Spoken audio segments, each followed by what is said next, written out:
umwana w'Imana.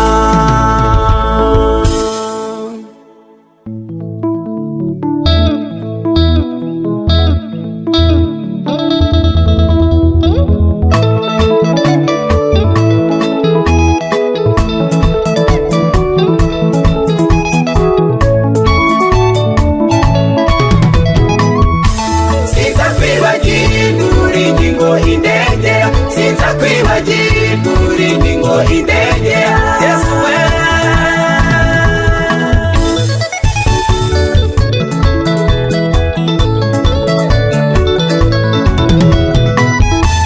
Reka mbabwire ukuntu hari ingingo indengera ukuvuka kwanje nahuye n'ibibazo namwe murabizi ibiba mu miryango banyirukanseho bari benshi bamwe muri bo bifuza urupfu rwanje. Yesu ahageze aravuga ngo nimbeho sinza kwibagirwa n'ingingo indengera.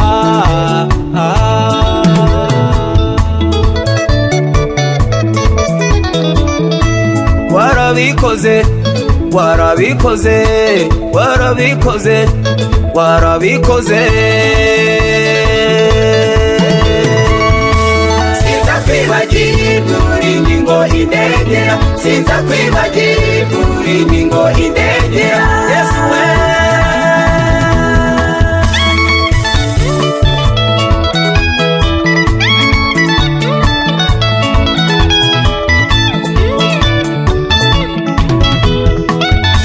Baranyamaganye uranyamamaza baranciye nukuri sinacika narafunzwe Yesu aramfungura bari bazi ko ibyanjye birangiye.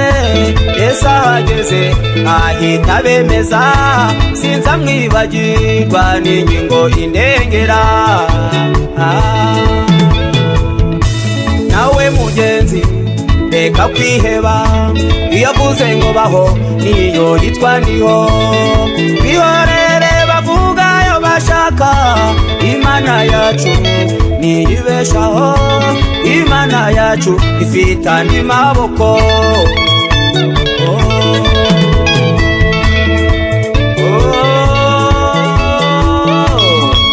Mwene data nawe mushiki wanje uyu munsi n'ubijwi ry'Imana niwe nangira umutima. Ushaka kuba wagize mu ntambara zikomeye cyane uburwayi bukomeye urushako rwakubera ikibazo ibibeho ukagucanga ariko mu ijuru hari Imana niyo waba waraguye ngo amaraso Yesu uzabyuka mu izina rya Yesu. Haleluya amen. Haleluya. Ndacyayisenga Dieudonne umusakuzi w'ingano akubwira ubutumwa ukuryohera aho uri hose ku isi yose mu izina rya Yesu. Sinza kwibagirwa ingingo indengera Sinza kwibagirwa ingingo indengera Yesu we.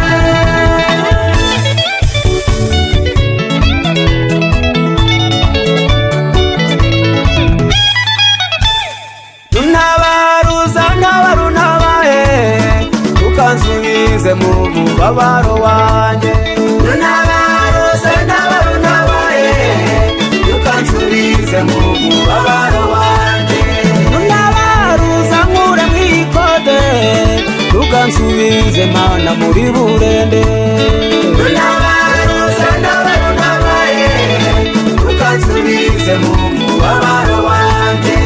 Ntabaruza ngize COVID ukemere ko mpatwa n'iki cyorezo.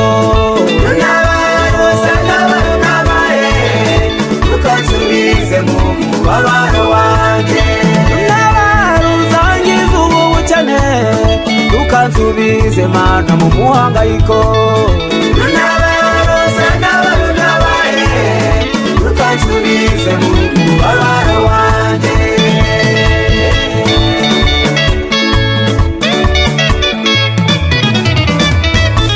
Ntabwo tubayeho ku mugambi w'abantu ahubwo tubayeho ku mugambi w'Imana. Ntabwo tubayeho ku mugambi w'abantu ahubwo tubayeho ku mugambi w'Imana. Ntabwo ubayeho ku mugambi w'abarozi